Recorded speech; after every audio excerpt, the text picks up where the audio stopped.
California and a red clay of Georgia. What's up, everybody? This is A Talk in the Attic. I'm your host, Kirk Ross. Today is Friday, November 6th, 2020. My guest today is 48-year-old Luis Vargas, who in 1998 was arrested and ultimately convicted of 3 violent crimes, 3 rapes that he did not commit. But as a result of, at best, massive incompetence by the LAPD and LA County District Attorney, more likely it was corruption above incompetence. Whatever you call it, the impact of their mistakes was devastating on young Luis Vargas and his family. The price he had to pay over those 18 years and continuing to this very day is too steep to articulate here. Imagine being on trial for serial rapes that you did not commit, while the actual serial rapist was at large and still committing rapes while you're at trial. On the other side, imagine being a detective collecting evidence of continued serial rapes with the exact same MO as the man rotting in jail based on your testimony. See why the word incompetence is a little too gracious?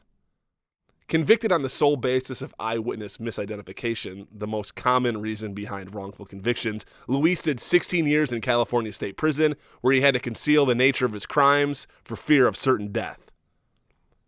Perpetrators of sexual violence against young victims simply do not survive their sentences. And while Luis didn't actually do these crimes, he was on record as such. Throughout his time in prison, Luis exhausted his appeals, and on a Hail Mary attempt, he was finally taken on by the Justin Brooks-led California Innocence Project and their staff of devoted attorneys. And after 18 years split between LA County Jail and California State Prison, he was determined factually innocent of his crimes, and he was exonerated in full.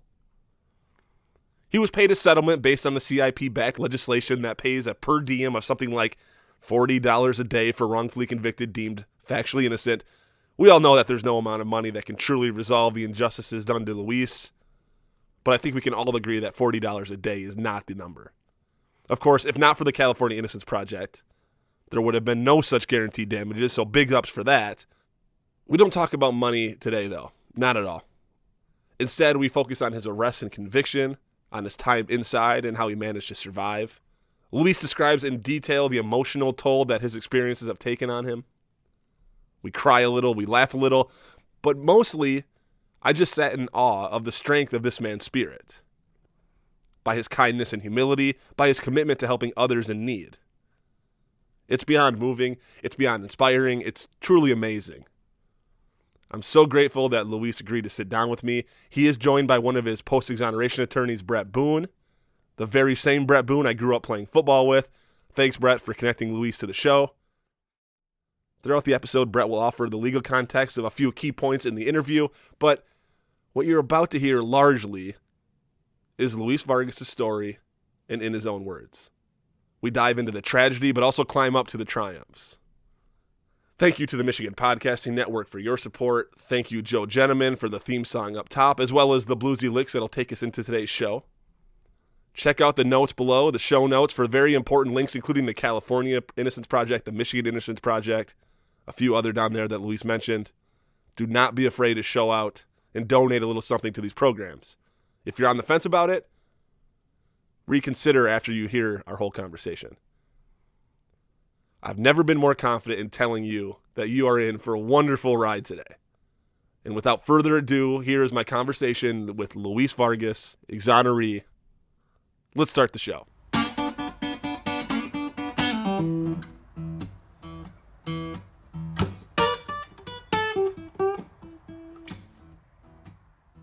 So I'm here today with Luis Vargas, who is such an inspirational story. I'm not going to ruin it. He's going to get into it right now. He's also here with one of his attorneys, a personal high school friend of mine, Brett Boone. What's up, Brett?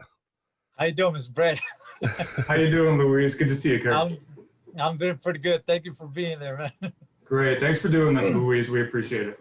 Luis, I already know Brett. He's a great talker. I already told him in advance we're going to let you do the talking, and he was more than happy to stand aside. So just give him this is the signal for shut it down. Shut it down, Brett. Yes. We're gonna let Luis run the show today.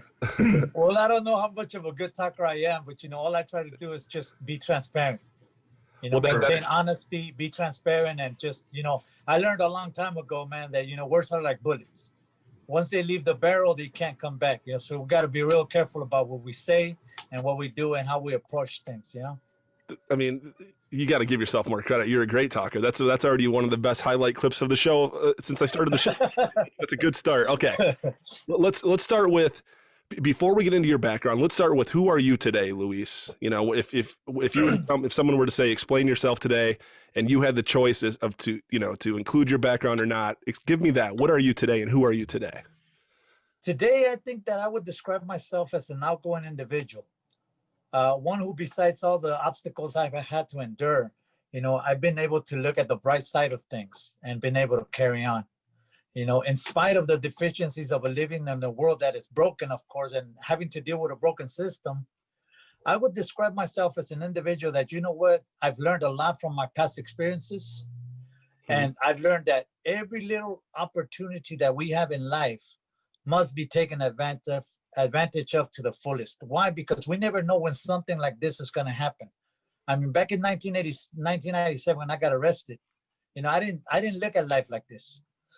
So now, right, the time that I have been out here, the 4 years and some change that I've been out here, I've been trying to take advantage of the opportunities. Of course, I got trials and tribulations just like everybody else. But I'm learning how to grab life by the horns. Well, that's fantastic. That's the optimism that I kind of sensed in you from my research into you. So I really want to spend some time in how you got there. So let's go back now to the very beginning. Start wherever you'd like to, but talk a little bit up until 1997. What was your story like, and your background?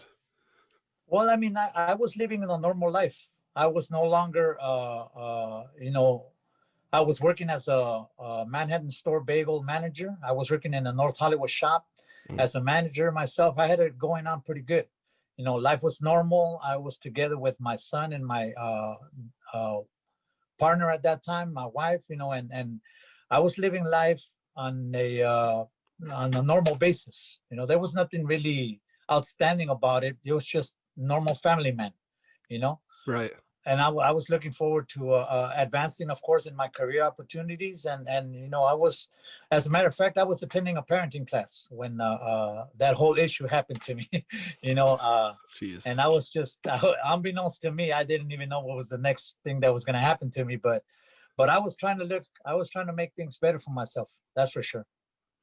Yeah, right. I mean, the irony that goes with you trying to be a better parent while all the justice system was getting ready to do what it's about to do to you. So I know that's part of your alibi too, that you were working at the bagel shop. So why don't we just get into it?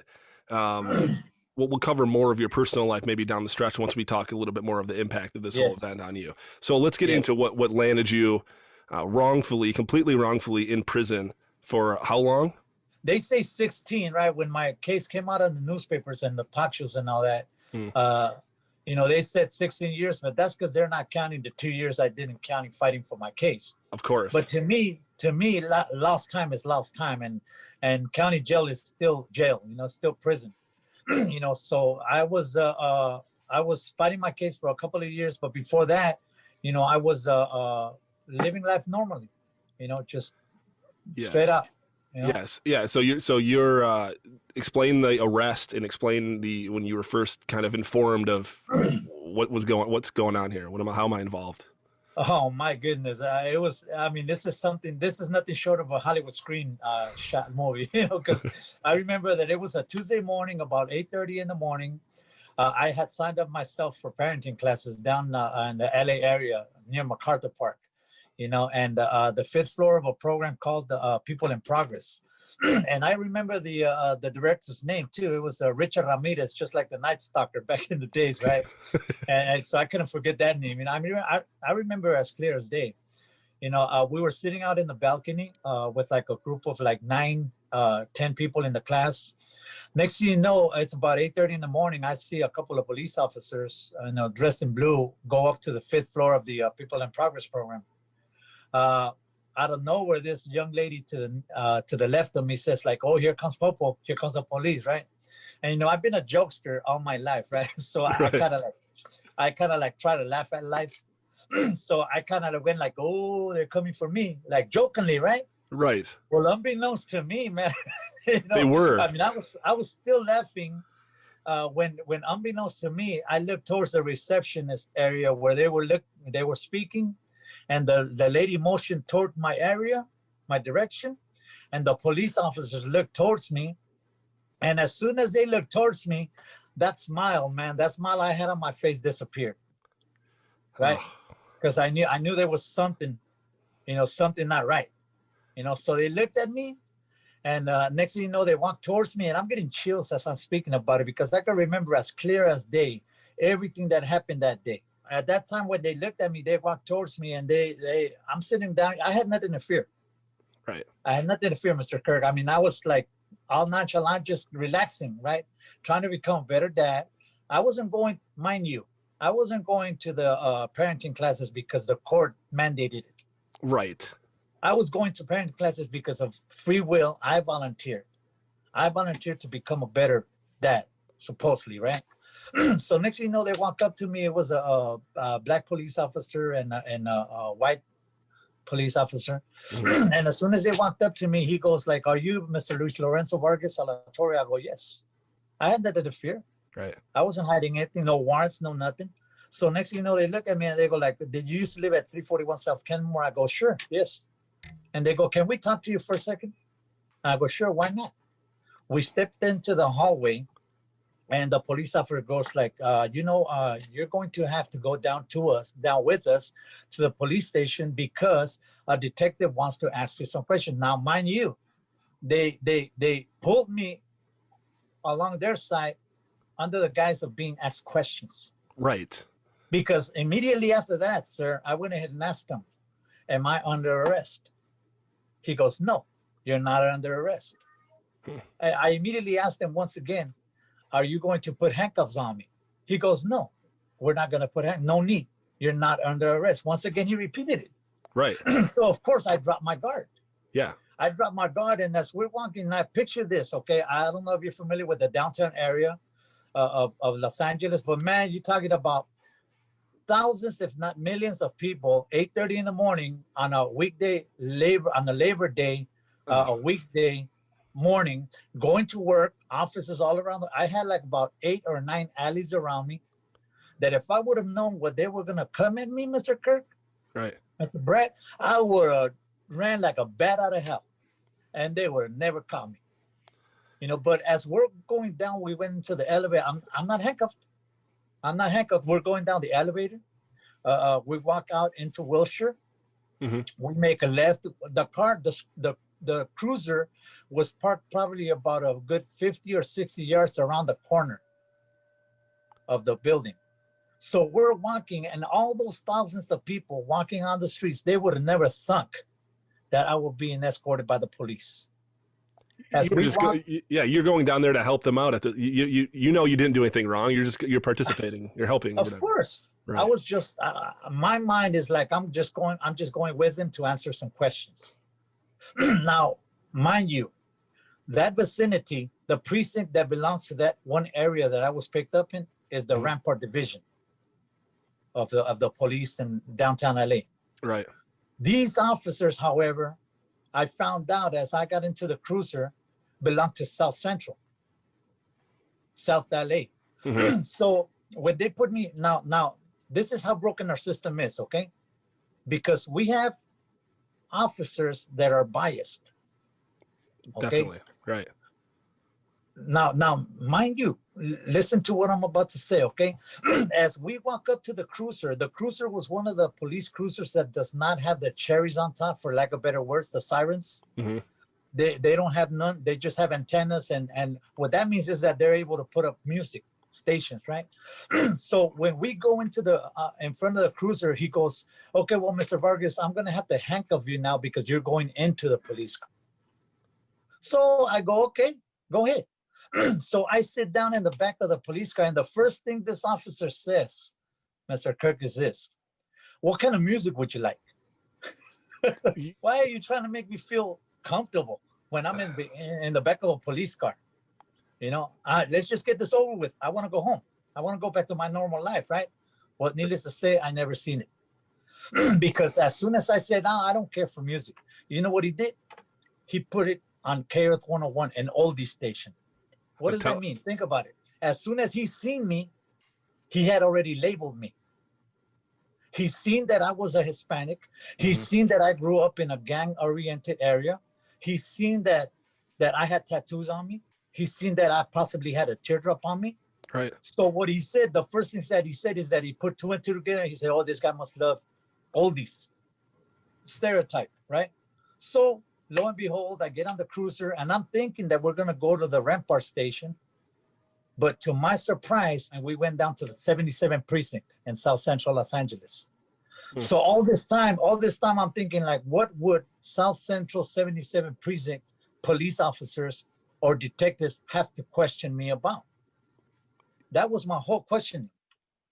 It had been decades since I had gone down to South Central. I'm telling you, it had been decades. So next thing you know, it's like about, we got to the station almost close to 9 o'clock in the morning. So when we got to the station, they put me in an interrogation room that only had one table, one chair, closed walls. Mr. Kirk, 9 o'clock turned into 10, 10 o'clock turned into 11, 11 turned into 12, and 12 turned into 12:40. And next thing you know, the same police officers that brought me came in. By that time, I stood up and I said, like, what's going on? 5 hours later is the first time you actually got to not even my Miranda rights.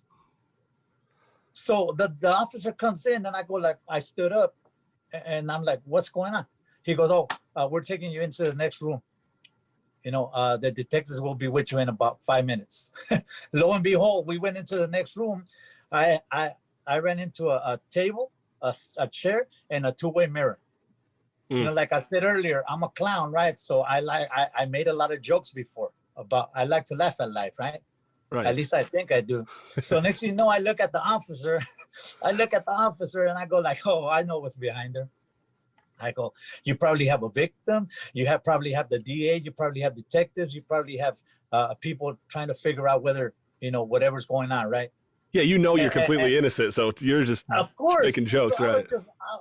I was just taking it all nonchalantly. I was like, wait a minute, I have nothing to do with it. I'll be home by 4 o'clock. That's what I'm thinking, right? That's what I'm thinking. So next thing you know, the officer doesn't say nothing, but he just turns around and leave away. Detective will be with you in a minute. Well, that minute, my friend, took an hour. That hour took another hour. That hour took another hour. So you figure by this time, it's probably about 3:40 in the afternoon. So I've been taken to the station since 8:30 in the morning. And right now it's about 3:40 in the afternoon. 4 o'clock comes around the corner and nothing yet. By this time, I'm mad. Of course. By this time, I am mad. I'm going like, what the heck is going on? You have me here without no water, without no lunch. You have me here all day just sitting in a table, staring into a two-way mirror, knowing that my life is being possibly identified by somebody. I mean, there's no reason why you're going to have me in a two-way mirror without anything else going on. So is it at that point at 3:40 or 4 o'clock that day that you started to realize, oh man, this could be something? Or at this point, are you still thinking? Do you still have hope or faith in the justice system at this point? No. At that moment, my mind is racing. At that moment, my mind is racing, and I'm thinking something's got to be definitely wrong. Mr. Kirk, at about 6 something, from 8:30 in the morning when I was picked up by the police to about 6 in the evening, I finally have a detective come in, okay? And as soon as she came in, by this time I'm mad, and I get up, I jump up. I was hot. I was scared. I was panicked. I was mad. I was concerned. So I had all those issues going through my mind, right, Mr. Brad? So you know what? The first thing I did when I jumped up, I go like, hey, what the heck is going on? And she had a file on her folder, right, Mr. Brett, Mr. Kirk? She had a file on her folder, and the only thing that she said was she had that file opened up, and she goes, do you give up your right to have an attorney present while questioning? I go, nope. I go, what the heck is going on? She goes, do you give up your right to have an attorney present while questioning? I go, nope. You know what she did? She just slammed the file closed, and she said, okay, see you in booking. That's all. Oh, my Lord. Was that Detective Quijano, Luis? Yes, it was. Yeah. And Kurt, just to give a little context here, what was going on in LA at that time. The LAPD, specifically this Detective Quijano, as well as Detective Smith, amongst others, were investigating what they believed to be a serial rapist down in South LA. And the serial rapist had an incredibly specific and an incredibly continuous MO. It was each time a sexual assault would take place, it was in the early morning hours, it was near a bus stop, each of which were within about 1 to 2 mile radius in South LA. Each time there was a weapon. Sometimes it was a knife. Later on, it was a gun. The victim was always a young Latina girl, and she was always taken to a secondary location and sexually assaulted. And the LAPD was compiling at that time what we later found to be a serial rapist book. And they were investigating the serial rapist, who later was given the moniker by the LA Times, the Tear Drop Rapist. And he was given that moniker because each victim described their attacker as a Latino man, 5'6" to 5'10" of height, medium build, and had a teardrop or 2 teardrop tattoos on his face. And this is how Luis ended up in this situation. Was he was taken in for essentially identification procedures as a potential suspect in this crime before he was even taken in by Detective Quijano. And sorry, he just described, he was identified in what's called a 6-pack identification procedure by one of these victims. Before he was brought in physically for the lineup, he was identified by a victim in what's called a 6-pack photo array. Those are kind of proven to be not a big enough sample to get any reliable result, right? Man, if you see the sketches that they drew of so-called myself, man, the people that have seen them say they look nothing like me. One of them even looks like a skeleton. I mean, I know I'm ugly, but I'm not that ugly. You actually look very young. You look very young, honestly. Well, thank you, man. I appreciate the vote of confidence. A young skeleton. Okay, so Brett, so they're taking him. So this is like an identification process. Well, unbeknownst to Luis, a photo of Luis was placed in one of these 6-pack photo arrays that was presented to one of the victims. And she unfortunately identified Luis. And, I don't want to get too deep into the legal issues here, but the big problem with these 6-pack photo arrays is when you present a 6-pack, which is just 6 photos of potential suspects. And it's typically 5 random people who look somewhat similar to the actual suspect. And then what the cops believe to be the actual suspect is also in that 6-pack photo array. The problem with that is human nature. When you're given 6 photos and a cop asks you something along the lines of, which one of these guys attacked you? Which one of these are the people who sexually assaulted you? Human nature is to choose one. Right. And that's why in number one, that's a tell by the cops. They can't ask which one attacked you. And they do these little tells all the time. Instead, they are required now in a lot of states and a lot of counties, unfortunately still now Los Angeles, to present one picture at a time. And it has to be a police officer who doesn't actually know who the suspect is. Yeah, that's called a double blinds. The police officer doesn't know who the suspect is, and he'll present one picture at a time. Is this the person who attacked you? And, you can see the clear distinction there between presenting 6 by a cop who knows who the suspect is, saying which one of these guys attacked you. They're going to pick one 9 out of 10 times. So unfortunately, Luis fit the physical description of the suspect who was out in Los Angeles committing these crimes and, unfortunately assaulting this woman. And so he ended up in one of these 6-pack photo arrays. And unbeknownst to Luis, before he was picked up in that parenting class and brought in and, potentially for questioning by Detective Quijano, he had already been identified by one of the victims in the 6-pack. So that's just another card stacked against you, Luis. Of course. And there were many. The fact that they did the identification the way they did it just placed me at a loss. Why? Because I had already all the stacks stacked against me, just like Mr. Brad said, You probably knew other folks that were friends of yours that had teardrop tattoos in South Central LA aren't that uncommon, and they don't signify murder like some people think. They're just part of the culture, and not to mention a 5'6" to 5'10" Hispanic man. Well, that's a lot of you guys. Yes. Right? It's like yes. unluckiness of this is just boggling. I mean, unfortunately, you know, for whatever reason it happened, you know, I happened to be the one that had the one teardrop that stood out to them, you know, and that was it. That's what wrote the rest of the story. Yeah.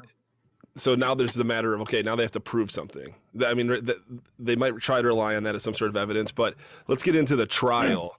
And, you know, I know that you weren't very well represented based on what I could see in your case, at least at the beginning, by some of your public defenders. Can you talk about that a little bit and talk about how that whole process went?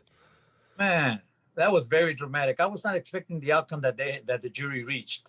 First and foremost, because there was no physical evidence whatsoever.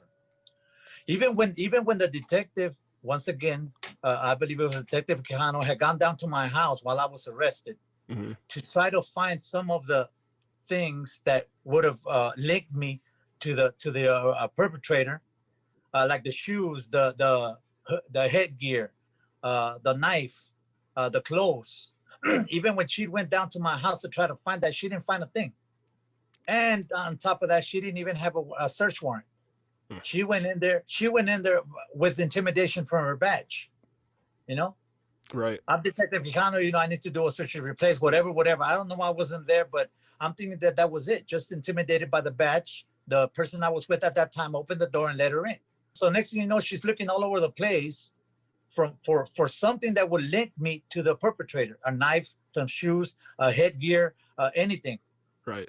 Lo and behold, she doesn't find nothing, but in turn, she turns around and my lady at that time says she took a butcher's knife from the kitchen because the individual that committed the crimes obviously used a knife. Yeah, right. So they took a butcher's knife, fishing, hoping to have one of the victims say, yeah, that's one of the knives. So lo and behold, that's what happened. You know, so come the jury trial, you know, I took it to the box. I had a public defender. I had a public defender that didn't do nothing. I had a public defender that during the time he just kept on wanting to ask for extensions upon extensions upon extensions. Now, we out here on the other side, on this side of the fence, know that the more extensions the DA gets, the more extensions, the more time the DA has to build their case. Right. That's the way I look at it, right? Right.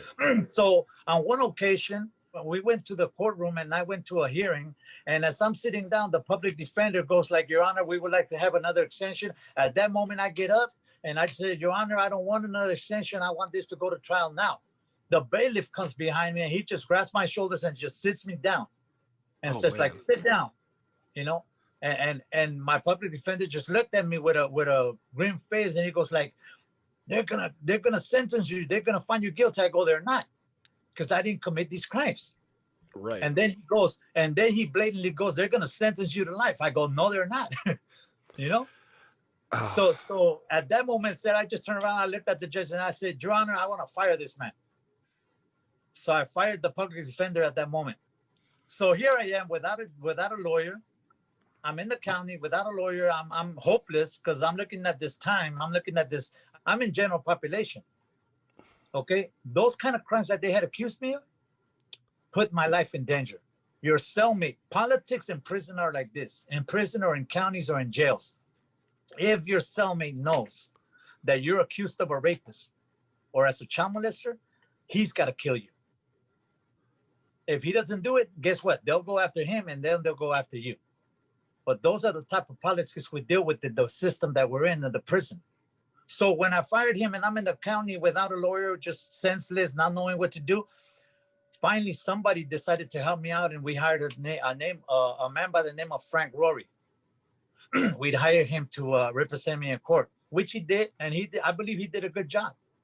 You know, it was all the drama in the courtroom that sentenced me, though. Let's talk about a little of that drama. I mean, I feel like some of those things had to have been Brett could probably say, it seems like some of this stuff should have been objected to, or maybe it was objected to, and the judge just let it slide. My goodness. When I was in the middle of the courtroom, now think about it. 3 minutes to identify somebody in a courtroom seems like an eternity. If the victim knows that you are the perpetrator and they know that you're the one that attacked them, they should be able to identify you right off the bat. One would think. So exactly, one would think, right? Common sense. Well, I guess common sense is not that common to everybody, right? So next thing you know, I'm sitting in the defense table, my attorney, and I'm gonna paint a picture of him to you so that you could see his appearance. Right next to me, he was probably about maybe 6 feet tall. Okay, he had white hair, as white as snow, silvery.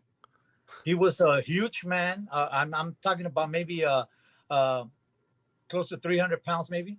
You know, so he was. I mean, you could tell the difference between him and I. On one occasion, during one of the identification process, the DA, and I'm not going to mention the victim's name. You know, she don't need to be mentioned, but it was a young lady. She's at the witness stand. She's a Hispanic, of course, and I don't know much about the language barrier, but there might have been some. But the DA asked the victim, "Can you look around the courtroom and tell us if you see the person that attacked you?"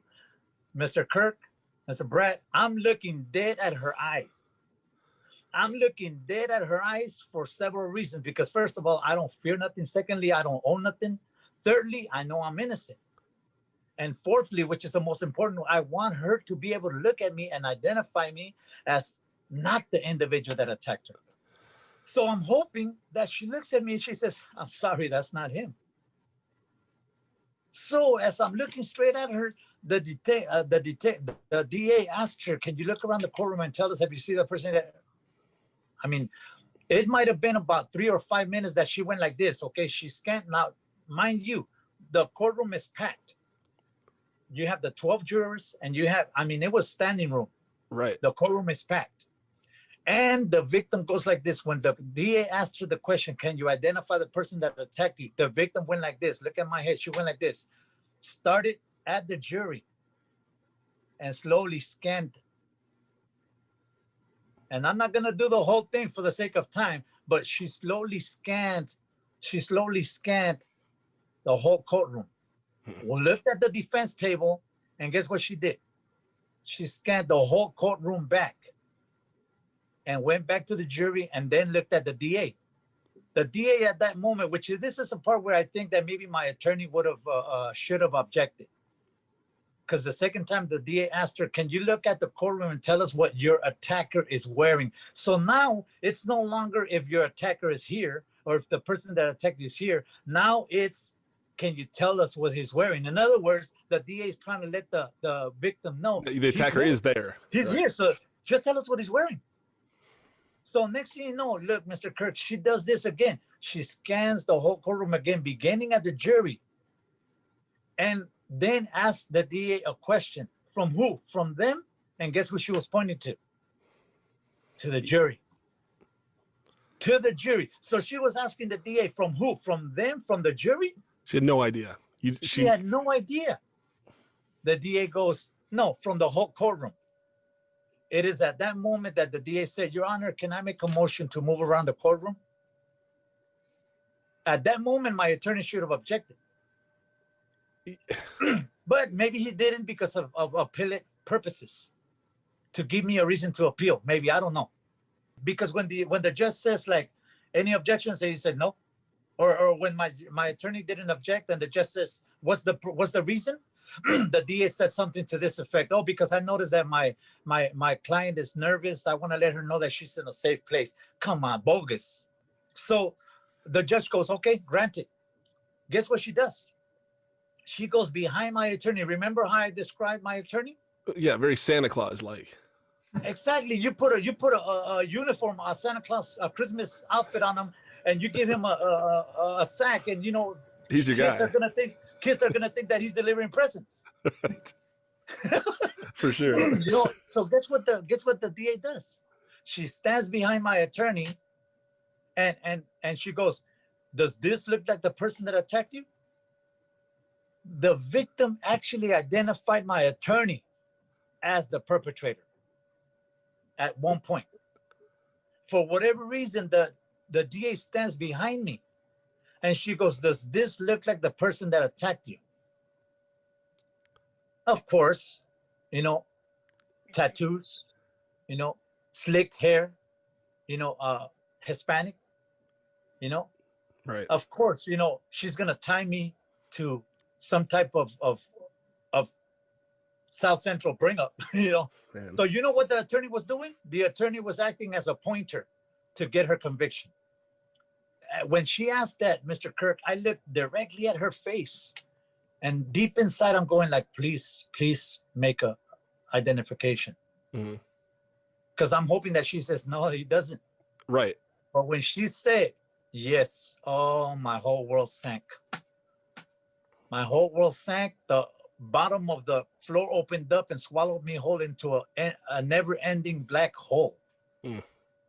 Okay, that had no ended near. I felt as if my life was over. I felt as if my life had been sentenced to hell.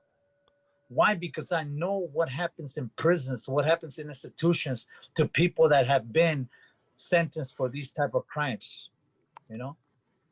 So I automatically knew that my life was over. At that moment, I began getting chills. At that moment, my arms tensed up, my muscles tensed up, my eyes started twitching. At that moment, my throat drew a knot.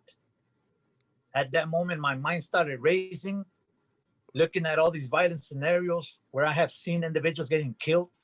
Right before that, I had seen an individual get stumped on so much that they probably broke every bone in his body. And when I found out that they had done that because he was a child molester, you know what was the only question I asked myself? When is it my turn? That is the type of life I was living for over 17 years until I got exonerated. Still, after I got exonerated, my picture came out on the paper and La Opinión, and people were still questioning, why is your picture on the paper? And yes. I mean, what are your feelings towards? Obviously, you have sympathy for this victim, of course, not because of your own action, but because something bad happened to her. But I mean, were you angry at her for identifying you, or was it so obvious that she was being led into it that even at that time you kind of were able to see through? Well, I'm going to share a story with you and Mr. Brett behind my first year of having been exonerated. I received a couple of congratulations from CIP attorneys, Justin Brooks, Raquel Cohen, and all that. Happy Freedomversary, of being exonerated. And when I seen that congratulation, 3 people came into my mind. Guess who they were? The 3 young ladies that have suffered from the crimes that are being sexually assaulted. Automatically at that moment, and I'm not trying to pop my collar. I'm not trying to make it seem as if I'm all that in a bag of chips, or as if I'm the most modest person in the world that's able to forgive whatever, right? But as soon as I thought about those 3 young ladies, I said, man, they're being victimized one more time. Right. So I got my phone and I replied to my attorney. I placed a post and I said, this post is being dedicated to 3 very special young ladies. And I said, and on this post, I just want to let you know, do not feel bad for me having lost 18 years of my life behind something that you thought you were doing right. You were just victims of a broken system, just as I was. So I have nothing against you. Please do not feel bad. I hope your wounds heal sooner than mine. That's incredible. That's such a good perspective on it. But now that's what I have to answer to the question that you just asked me. I felt no envy, no hate. I felt nothing negative against them because they were victims just like I was. As a matter of fact, on one of the events that CIP invited me to talk in was, I believe it was one of the universities over here, right? They invited me to talk. As they're introducing my case, this lady in front of me, 2 rows down in front of me, she looks around and she starts trembling and like real. And they go like, any questions for Mr. Vargas? And she goes like, I have one. And she stands up and she goes like, oh no, not now. I can't do it right now. Give me some time. I wanted to ask him a question later on. Well, I noticed that, and my wife did too. And when they separated us into different rooms of 25 people or more to be able to do a question and answer thing, she was always amongst the individuals that went there. So from 12 o'clock to 3 o'clock, 3:05, she never got the chance to be able to ask her question until that moment. I look at Mr. Brooks and I call him and I tell him, Mr. Justin, that lady right there, she seems to want to ask me a question, but nobody's giving her the chance of the time of day.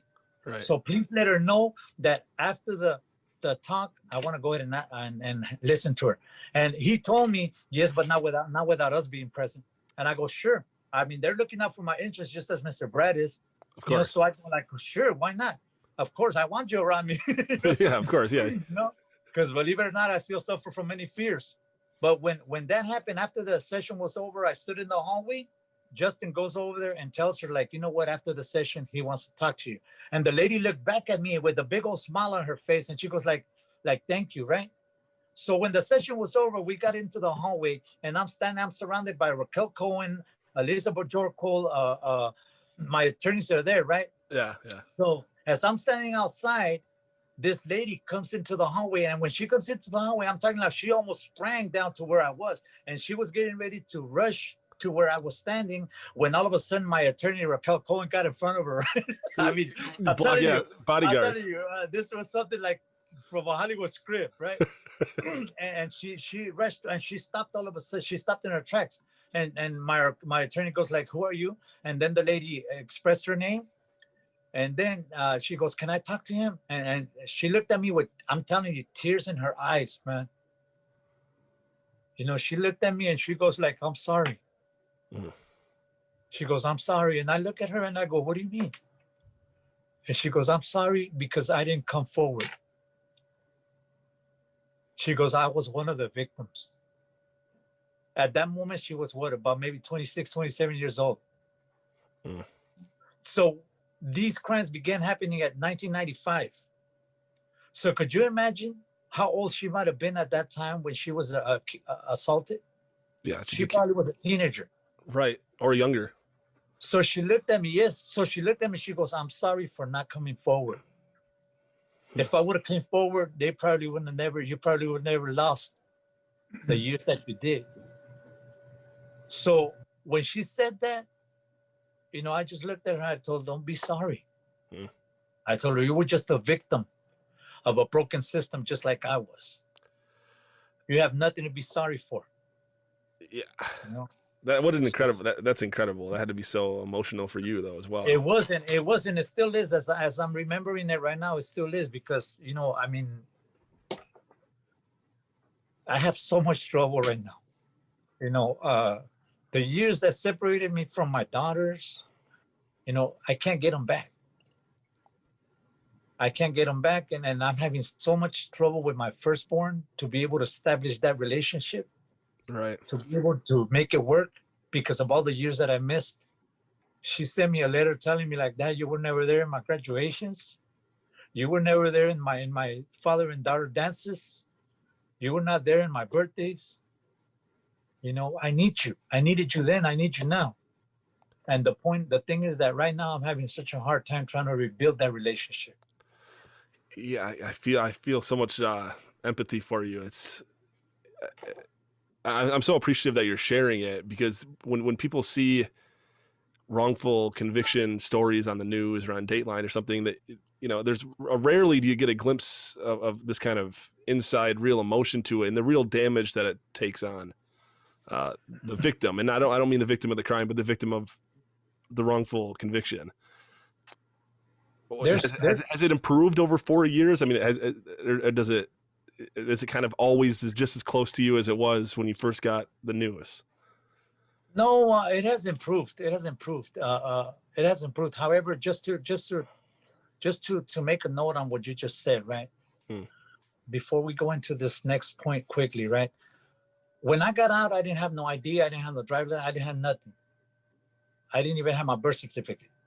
So in order for me to get my documents, I needed my birth certificate. So I went to the Mexican consulate in downtown LA to try to get my all I had with me was a prison ID that I snuck out.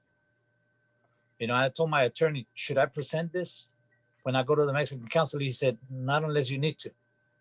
So when I went to the Mexican consulate, we spent all day trying to get my birth certificate, but they didn't want to give me my birth certificate because I didn't have a picture ID.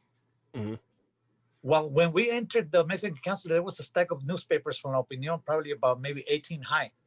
You know what my mother did? My mother grabbed like about 4 or 5 of those newspapers, and she said, "I'm keeping these for the family." Yeah, hell yeah. Because my picture was in the front. I'm talking about a good sized picture. This is on your exoneration, the news of your exoneration. Yes. And my blue still. So when we walk in there and they refused to give me my birth certificate because I didn't have a picture ID, I was about to break out my prison picture ID to let them know that that was me. But my mom said, "No, don't do it unless you have to." Right. Alex said, "Don't do it unless you have to." So we went into one of the lawyers' offices right there in the Mexican consulate. And she was trying to tell me that I couldn't get my birth certificate because I did not have a picture ID. You know what my mother did? She grabbed one of those newspapers, Mr. Kirk, Mr. Brad. She grabbed one of those newspapers. She slammed it in the desk of the attorney, and she said, "Is that enough of an ID for you? Is that enough of an ID for you? My son was convicted of crimes he didn't commit. Is that enough of an ID for you?" When the attorney seen it, she looked at me. She goes, "Is that you?" I go, "Yes." She goes, "Did you go to jury?" I go, "Yes." You know what she said? She goes, "I'm sorry." And I go, "What are you sorry for?" She goes, "Because you went to court and a jury of your peers was supposed to evaluate the evidence. And that jury of your peers failed you." Now, going back to the question that you asked me, it has gotten better. My life is slowly falling into place. Yeah. Is it easy? No way. I still have to deal with a lot of stigmas. I still have to deal with a lot of chaotic sentiments, but it is falling into place little by little. We'll be back after this short interlude.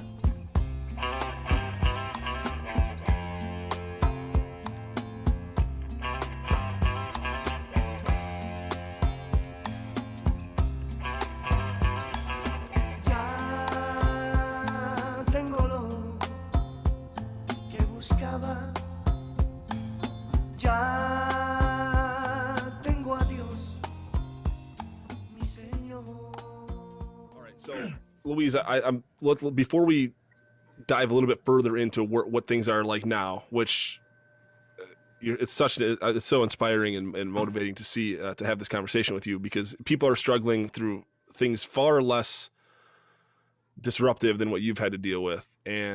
But to everyone's got a struggle, and to them, it's the most terrible thing of all time. And so I think just hearing this and hearing you be open about that is going to do wonders for other people struggling, even if it's not with such grave injustice happened to you. So I just want to thank you for that. We'll get back into that, but let's talk a little bit about, first off, you already alluded to it earlier. If you go in for rape, particularly of younger folks, you're going to have a target on your back when you're in prison. So let's talk about your sentence. And let's talk, I know that I want to hear your side of how when you spoke in court that day too. So let's talk about your sentence, and then let's talk a little bit about how you were able to maneuver that, the fact that you were in there for rape, even though you didn't commit it, you were still on papers as a rapist at that point. Let's talk about that, and then we'll get into the exoneration. One of these days in the future, I hope that it becomes a bestseller. Because, when I went to court, and I'm being sarcastic when I say that. And the reason I say that is because my life, as well as many other lives probably out there, are nothing short of a Hollywood script. Right. When I went into the courtroom to be sentenced after I had lost my case, and when I went to the court and the judge pronounced sentence on me, they had sentenced me to 55 years to life. Okay. The earliest possible year that I was going to be released was going to be in October of 2045. Oh my God. That's a long But time. then again, let me retract that. Then again, when you go to your first board appearance, they usually give you a 3-year denial. So I was really going to be facing freedom probably in the year 2048. So I went to the courtroom, and the judge had me stand up after the jury verdict had given me a guilty plea. The judge had me stand up, and he goes, "Do you, Mr. Vargas, have anything to say before we pronounce sentence?"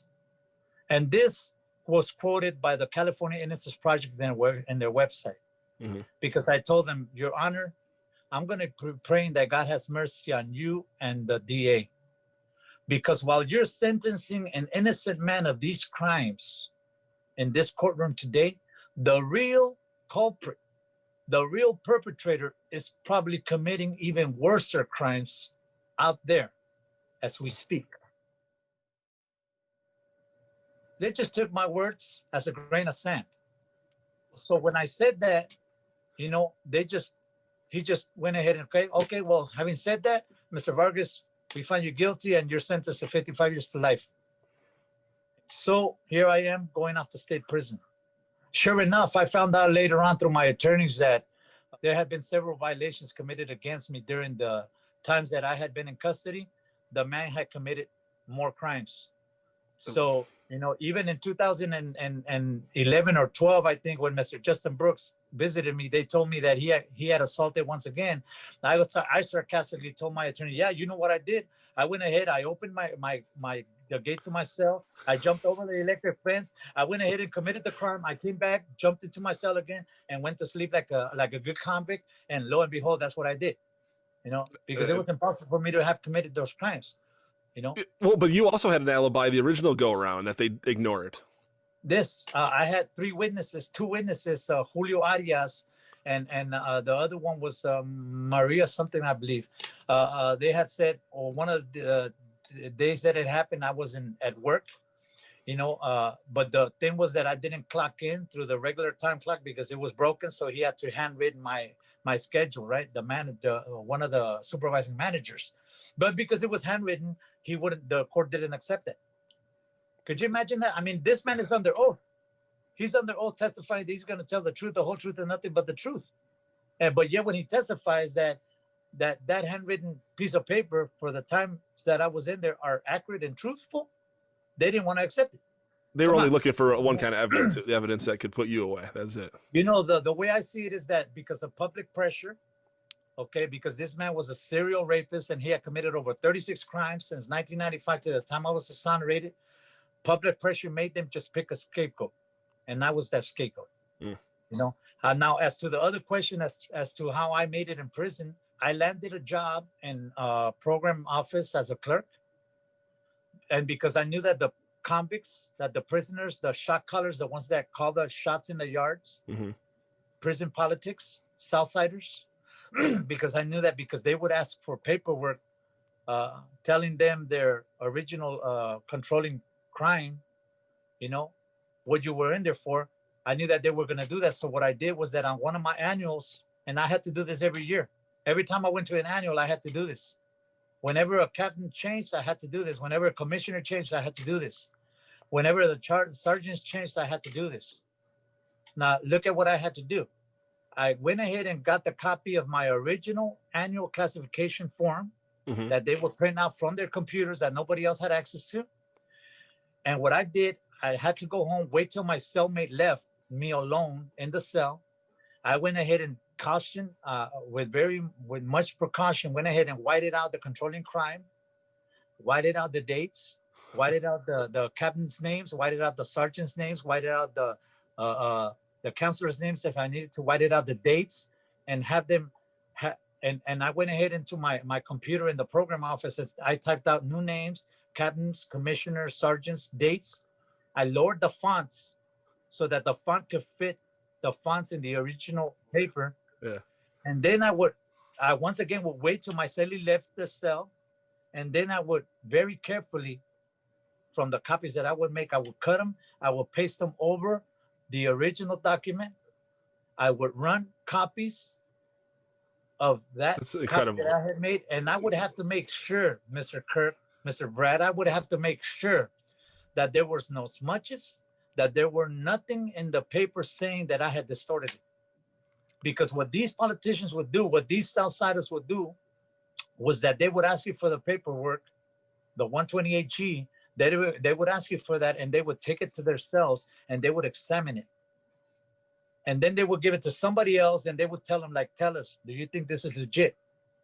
And they would examine it. The paper will be in their cells for days at a time, And all that time I'm thinking, man, did they find anything out? You know? And that's what I would have to do. I would have to falsify paperwork to be able to make it. Oh, and another thing, there was no way I could send out. By that time, my habeas corpus had been rejected. And you know, they usually send you back all your paperwork. My paperwork was riddled with the word rape, rapist, sexual assault. Right. My paperwork was riddled with that. So I had a locker that was like 6 foot by 6 by 4, right?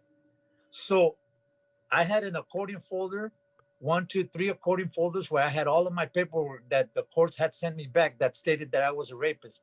And I would put it inside of my accordion folders, and it was mandatory yard in the general population areas every day. So I would have to go to the yard regardless.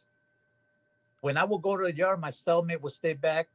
When he would go to the yard, I would stay back sometimes.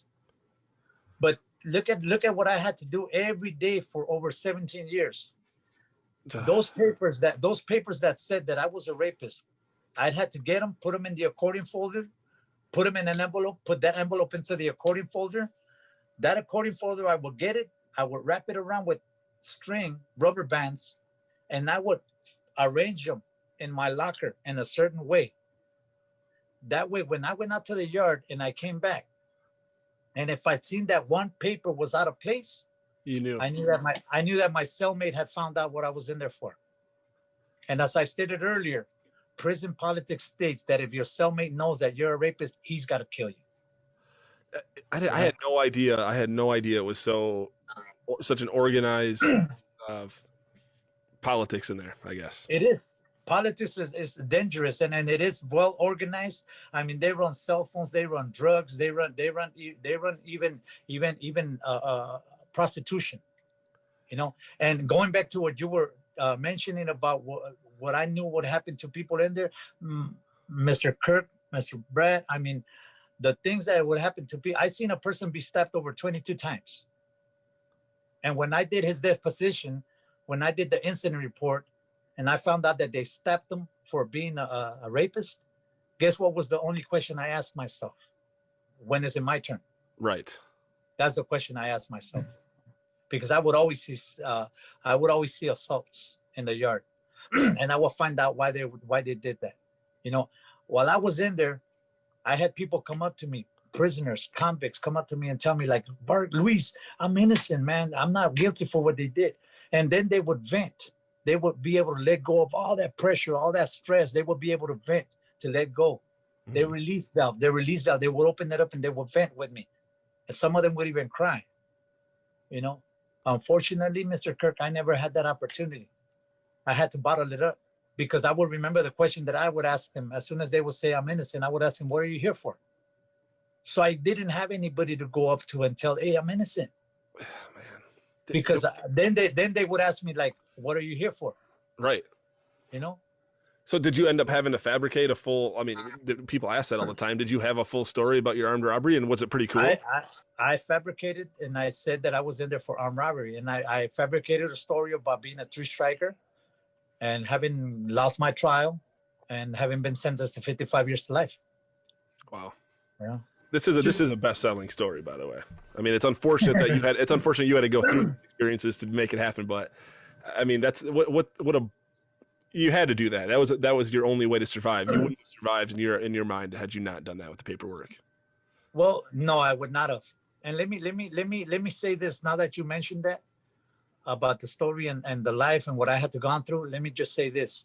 I had a cellmate one time tell me, he asked me one time, Luis, he goes, if you were to change anything about your past, what would you change? And I kind of like thought about it, right? But when he see me thinking about it, he looked at me, he goes, you know what? I wouldn't change a thing. And I go, why is that? And he goes, because what I've been through in my life is what made me the man I am today. So you know what, Mr. Kirk and Mr. Brett, I have to admit to that. If there's something about my past that I could change, I don't think I'd probably change anything because of what I've gone through in my life. And this goes for everybody that's even listening or that's about to listen. You know, what I've gone through in my life has made me what I am today. Mm-hmm. I'm a better man. I'm a more responsible man. I'm a more responsible father. I'm committed. You know, I'm loyal to the T. I believe I am. I like to keep my word. I try not to say things that I know that I'm not going to be able to fulfill. Mm-hmm. I like to think that I'm a man of my word, and I like to inspire others to change, and that's why even in prison, I went ahead and graduated with the 2A Specialist 1 and Specialist 2 in drug service counseling. I went ahead and grabbed my 3 AA degrees. I went ahead and grabbed my specialist in environmental and health hazards. I went ahead and did all that because even as a lifer, I went ahead and did that because I said, this is what I said to and never lost hope. This is what I said to myself. I know that one day I have to get out of here. I can't just give hope. I can't just suffer from that give up Titus. That's an actual term. Give up Titus. Give up Titus. I didn't know that. During the Cold War, POWs, American POWs. Yeah. They just threw their arms up in the air and said, you know what, I give up. And because of that, they gave up. But you know what I've discovered, Mr. Kirk and Mr. Brad, that the power of the human spirit, when you're grabbing onto hope, okay, it's an accelerating factor to being able to survive even in the most hostile of environment. And I thank God for that. I thank God that I'm able to stand up and say, you know what, I might have been labeled as a rapist. I might have been labeled as one of the most notorious serial rapists in the LA area during those years. But you know what? I thank God that I'm not. It's incredible. It's absolutely incredible. I mean, what was your family supporting you throughout that whole time while you were getting educated, or did you have, obviously it's not the same as when you're home, but did you feel like you still had a support system like that? Well, I want to let you know something. Before the time I went into prison, I had lost track of my people out here. Mm. So when I went to prison, I had over 22 people writing me. But by the time I got exonerated, I only had one individual that was still with me. Guess who that was? My mother.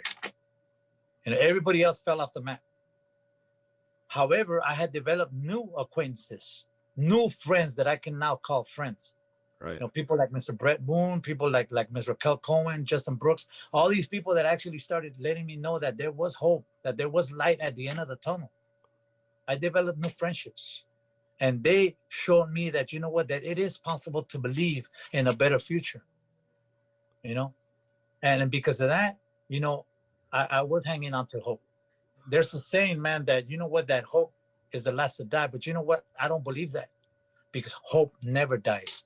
Because once hope dies, you die with it, So, dude, people were believing in my innocence.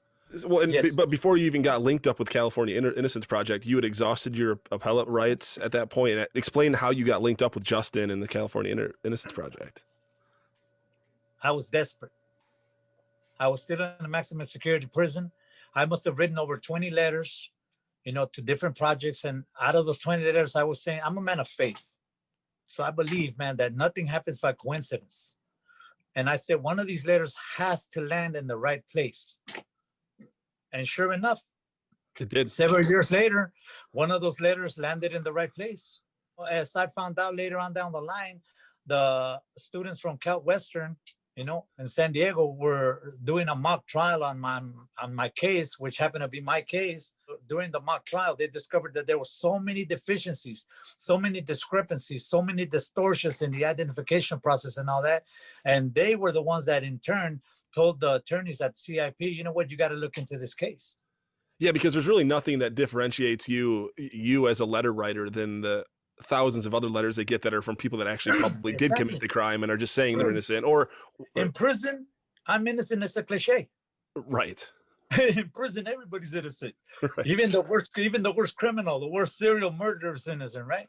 Right. So when I wrote my letter, I mean, I don't know how it went. I don't know whether Mr. Brett Boone has anything to input to say about this, but I don't know how they went about, finding out the details of my case. But all I know is this one thing, Mr. Kirk.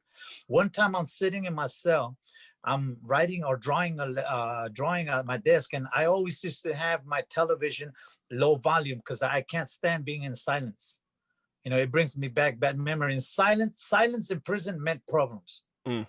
Silence in prison meant something's about to jump off. you know. The quiet So, before the storm, kind of. the quiet before the storm, right? You know, and I've been in many of those when I was in prison, right? In the mess hall, in the yard, in the blocks. My television's in KCAL 9, and as I'm sitting in my cell, I hear from the TV breaking news out of Los Angeles: serial rapist on the loose. Whoa, wait a minute, I'm accused of that. So what I do is that I turn around, I sit in front of my desk, in front of my bunk. I was at the bottom bunk, and I had my television in front of me. I'm sitting, and I turn on the whole volume. Well, Mr. Kirk, when I heard all the details about what this serial rapist was doing and all the areas and the times and the way the modus operandi, you know what I did? I grabbed the paper, I grabbed my tablet, and I started writing, scribbling away, scribbling. I mean, I scribbled so much that my wrist was becoming mechanical, right? Right. So as I'm scribbling away, I mean, it must have lasted probably about 15 minutes, everything that he was saying. I wrote down the names of the detectives, the names of everybody that was giving out the talks. I wrote down the descriptions. I wrote down everything detailed. Just as I was a court reporter, I was like, hell yeah. you know, I was like a machine gun. You know? Of course, yeah. So next thing you know, as soon as the interview is over, I sit down on my desk and I start writing everything. And so what's fresh in my mind, I start writing everything legit so that it would be understandable. Right. By that time, the CIP had not yet accepted my case. They were just sending me questionnaires. But when I wrote down everything, the dates and the times and everything that had happened that had been published in the LA Times, I went ahead and shot down that letter to CIP in San Diego. And I found out later on that one, Mr. Justin Brooks and Raquel Cohen went ahead and told me that was the letter that made us take your case. Because the MO fit so closely. Yeah, everything. I mean, talk about O.J. Simpson's trial. If the glove don't fit, you must have quit. You know. Well, in this case, in this case, man, it was so fitting that there could be no question about the fact that that man that I have been accused of being was still out there committing crimes. Which is such a travesty. It means all these other victims could have been avoided too had they not done that to you. Exactly. And guess what? You know what's the most tragic reality that still stands up to this day? They have not found the man. Mr. Boone had just told me that about that right before we got on line today. I was under the impression that they had found him. So the assumption is he's either dead or in jail or. Yeah, he's never been brought to justice. We'll leave it at that. The individual who was given the moniker the Tear Drop Rapist over time committed over 30 of these sexual assaults, Kirk, and they all had the same MO. Stranger rape, bus stop, early morning, Latina woman, secondary location, weapon, sexual assault. What people need to understand too is stranger rapes are incredibly uncommon. And I don't think many people realize that, but the vast majority of sexual assaults occur between and amongst people who have a previous relationship, or at least know one another. Mm-hmm. And you know, how Luis got to this point, which is incredibly just mind-boggling to think about, is the detectives, as I was talking about earlier, they were compiling this serial rapist book in which they were putting in all of the police files and the police information from what they believe to be potentially linked all to the same guy who's committing these crimes, this Tear Drop Rapist. Luis was ultimately misidentified, charged and convicted of 3 of the sexual assaults that were in that book. You know, and it took a long time for us to realize that while Luis was sitting in county awaiting his trial, while he was on trial for 55 years to life, the Tear Drop Rapist committed at least 3 or 4 more of these exact same sexual assaults at these same bus stops with the same MO. Man. The DA, the police officers, they were linking these continued crimes. They were sticking the files in the book. They knew these were linked. They knew these were at least potentially linked. They never had the fortitude to come up and stand up and say it. Tell them. Get the Absolutely. wrong. The information was never passed on to Luis, which is a violation of his constitutional rights. Brady is a term thrown around often, but it's a 1963 case which establishes a constitutional right of a defendant to have access to any potentially exculpatory information. And clearly, either failing or refusing or just downright deciding not to give that information to Luis was a violation of his Brady and his constitutional rights. Oh, yeah. And unfortunately, this Tear Drop Rapist has committed at least 30 of these sexual assaults, many of which occurred while Luis was behind bars. And that is ultimately how Luis was exonerated, was a further testing of particular evidence, victim clothing, was linked by DNA to the sexual assaults with the same MO that were taking place while Luis was behind bars. So California Innocence Project became involved. I was involved with the case at that time. I was involved with Luis until after his release. But they submitted the petition in the habeas, and the DA conceded it because there was such a clear DNA match, an MO match. And the DA ultimately conceded his habeas petition at that time, based on the fact that these sexual assaults were continuing to occur while Luis was behind bars, clearly by the same individual who committed the assaults for which Luis was convicted of. Getting the DNA is so, thank God, but at the same time, like the MO was so spot on too, that if they would have been looking at it more objectively, the DNA was cherry on top. They should have already had all the evidence they needed that it wasn't Luis. Well, the crazy thing about that, Kirk, is the DA's entire case. Now, remember, there was no physical evidence in this case. It was based 100% on victim identification. And the DA made an incredibly strong argument in her closing argument that these 3 sexual assaults had to have been committed by the same person because the MO was identical. And the descriptions, the physical descriptions of the attacker were so similar. So the DA went into court saying these had to be committed by the same individual.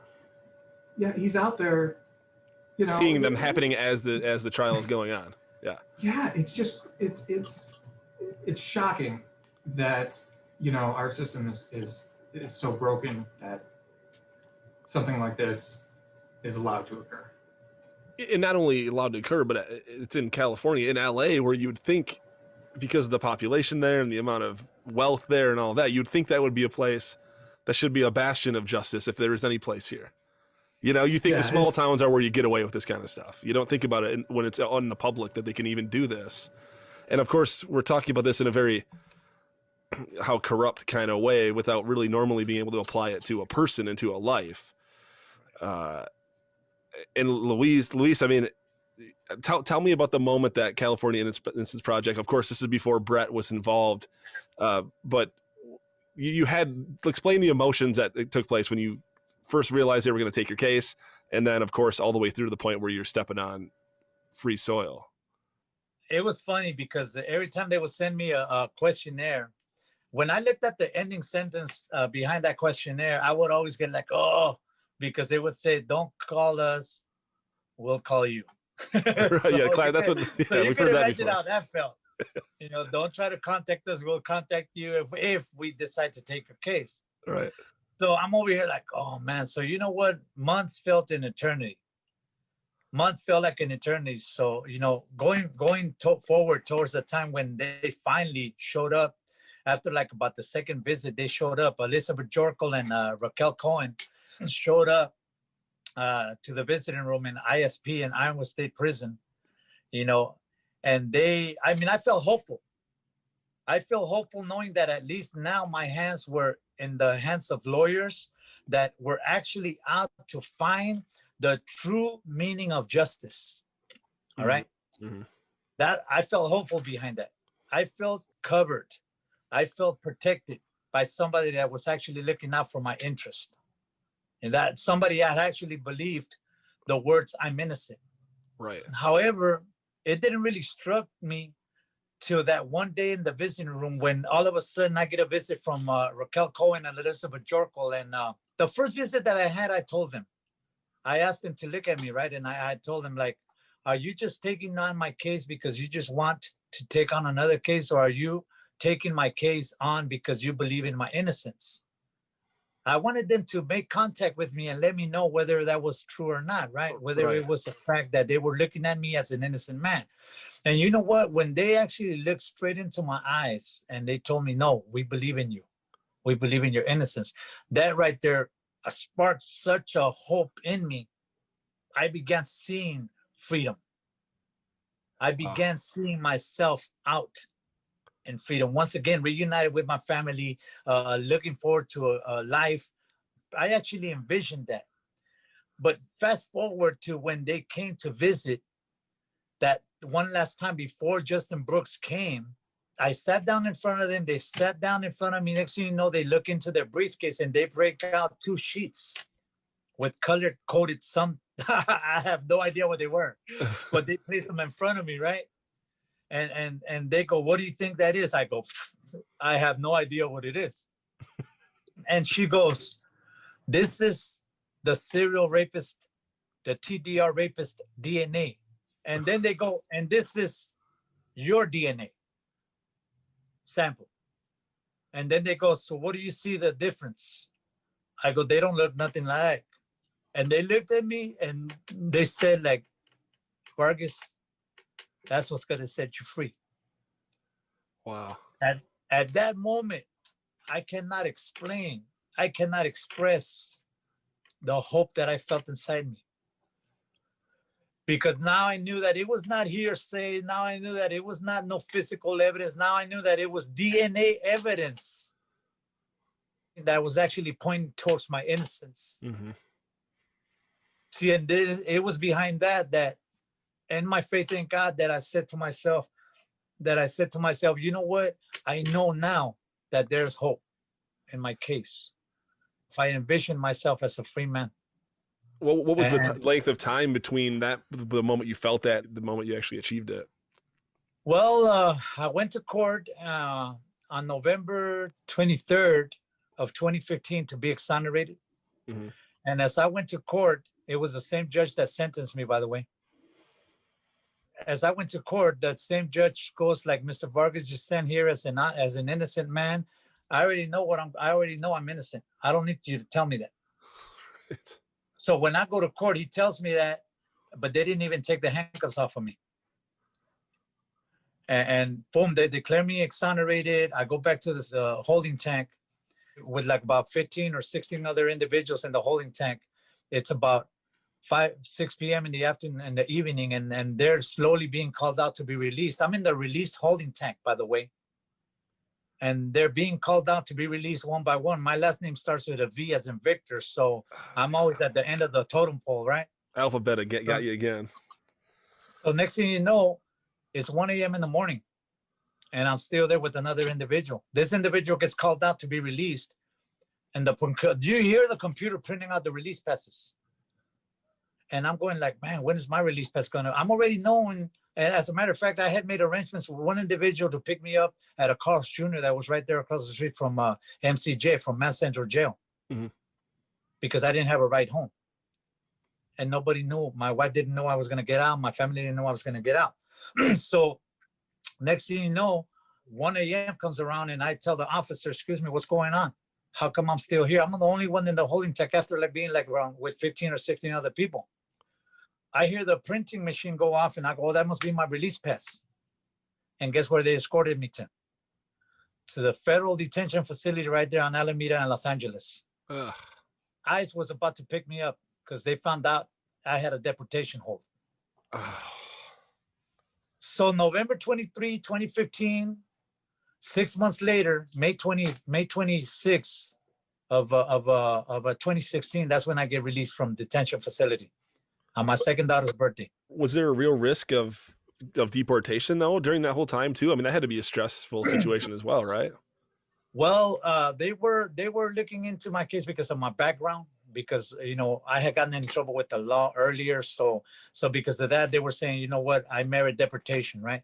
Right. So but I'm thinking that the real reason probably was because they just wanted to get rid of me. Yeah, because they had civil cases. They had a civil case. Yeah, so right. So because of that, they went ahead and took me, and I stayed 6 months more in a federal detention facility in Santa Ana. And next thing you know, the Lord got provided, and I grabbed a good attorney, immigration attorney, picked up my case, and now I'm here. What a long road to here. I mean, there's just another, just test after test after test for you. That's such a test. But you know what, though, man? I feel that I've developed rhino skin after that. Oh yeah, you're the toughest mother effer I ever met. That's for sure. And I just interviewed a guy who like killed a muskox with his bare hands or something when he was hunting. So okay, so Luis, you're out now, and now it's a different world than when you went in, because of technology and all of that stuff like we were talking about earlier about cell phones and stuff. But also you have a family now that you've completely lost touch with. Talk a little bit about that re-entry process and some of those struggles and also some of those triumphs.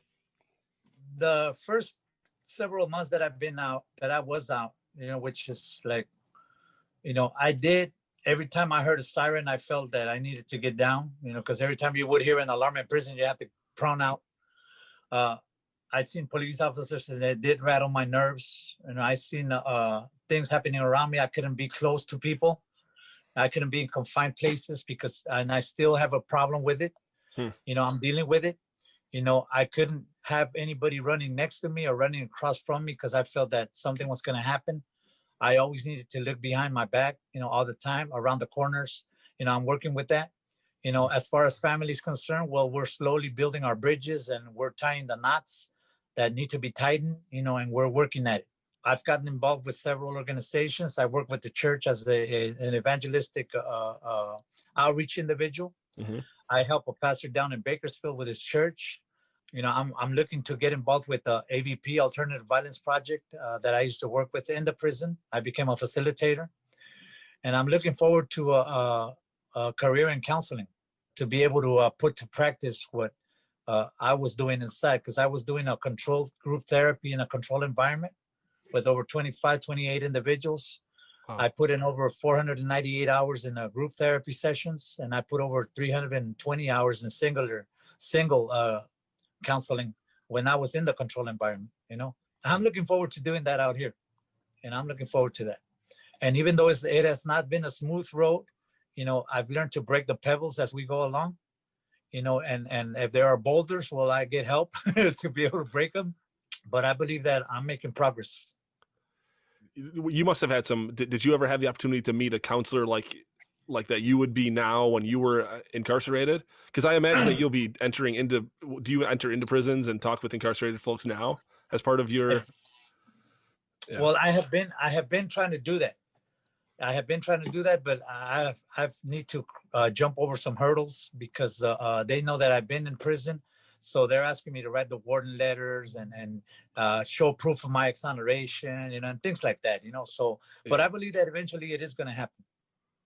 Yeah, I think I think whatever you put your mind to, based on the rhino skin that you just alluded to, I think you're going to be able to achieve whatever you want to achieve. It's what an incredibly unfair thing that happened to you, but your spirit is clearly positive.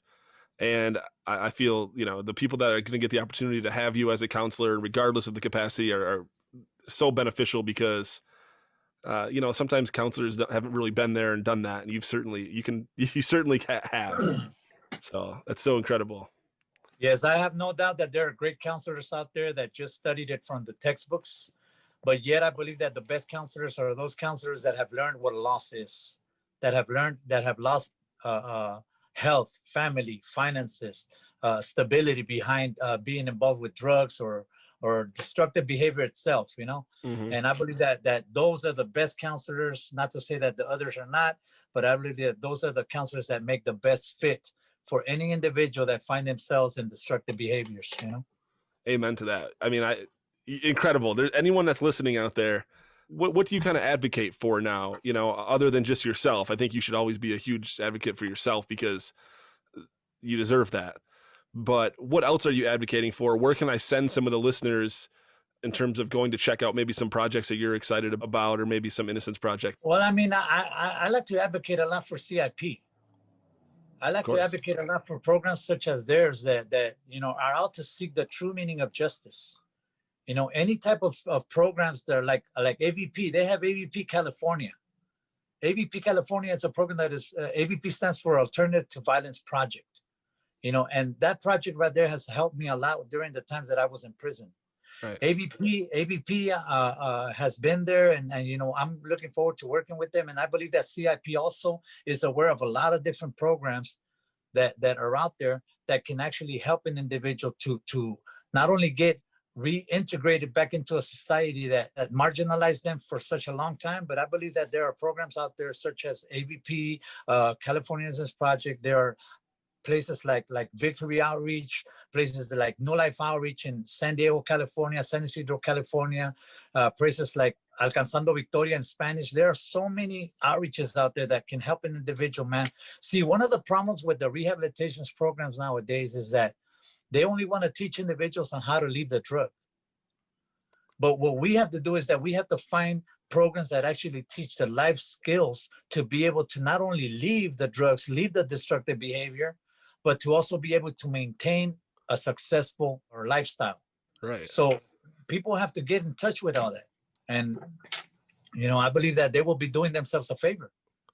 I think all of those programs are helpful. Of course, anyone that hears this story will be inspired by this as well. And I'll certainly work to drive. If you're listening, go click those links in the show notes.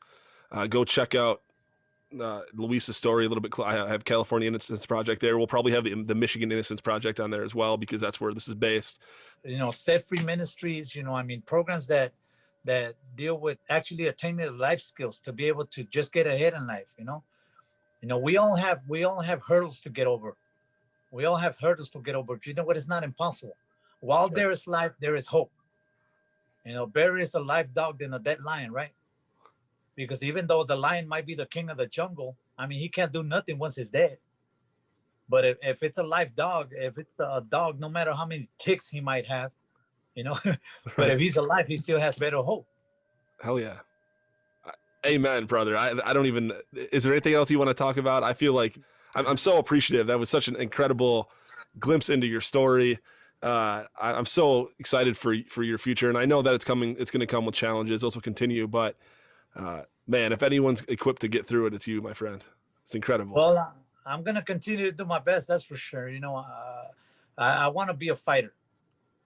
I don't want to just cross my arms in the middle of a battle. You know, I want to be engaged in it, and I want to be able to.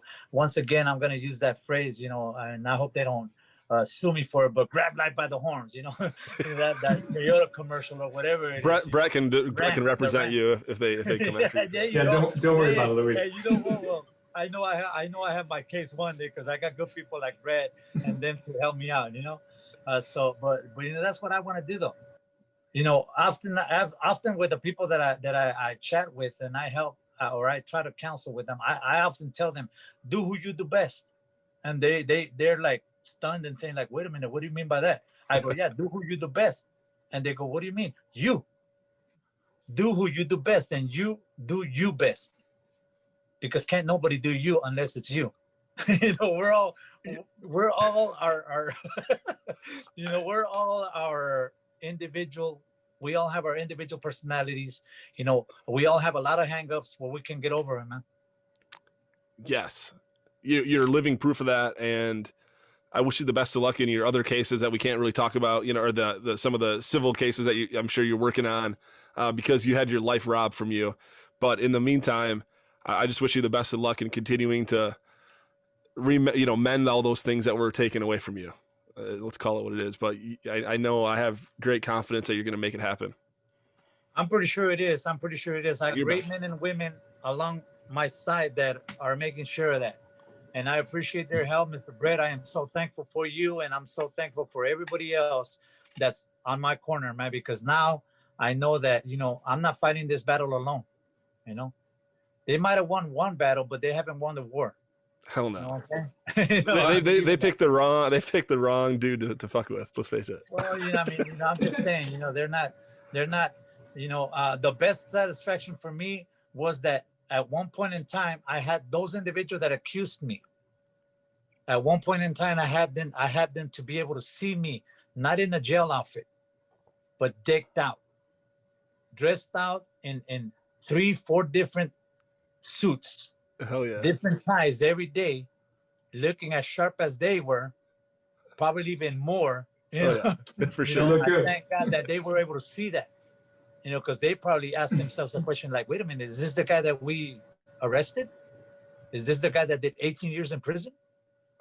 You know, because one of them was somebody even confused me for an attorney that time. I'm like, nope. That's a yeah, I mean, it's opposite of the time that somebody pointed at your attorney and thought they were you. Exactly. But it's like full circle, man. I keep it rolling. Stay positive. You have a friend in this show. Anytime you want to come on and talk about anything, even if you want to do something more just about your personal stuff, the door is wide open. I know one of your attorneys, Brett, here that's so well. He's one of the great guys, and you lucked out in getting, of course, California Innocence Project. But now I know from personal experience that Brett's going to look out for you full on too. So.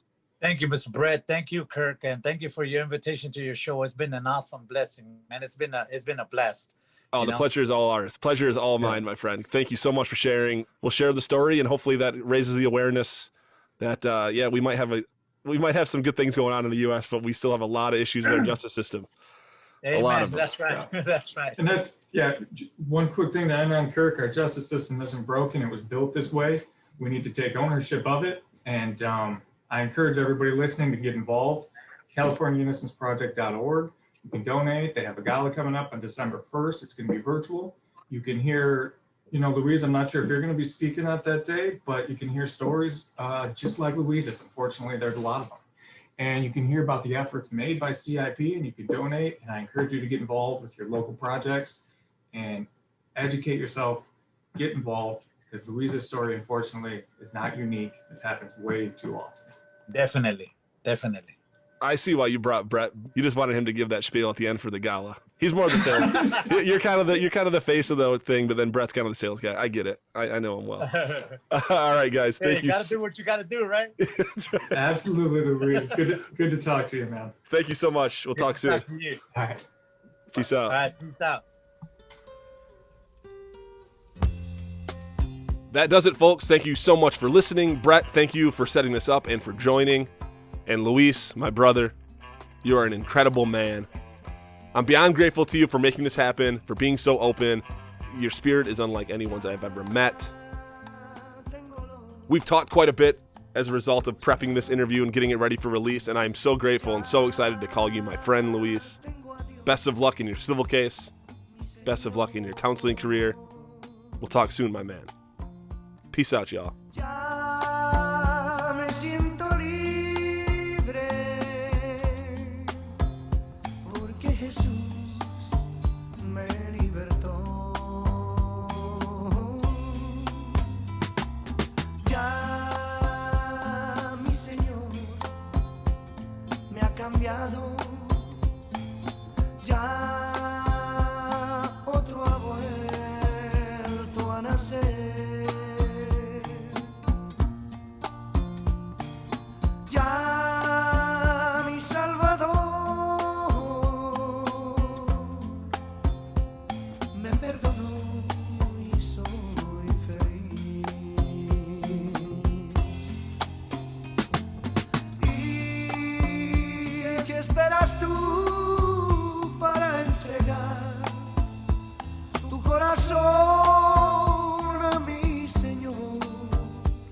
Para que Él pueda bendecirte. Di por qué te escondes del amor, por qué te escondes del perdón que quiere darte mi Jesús.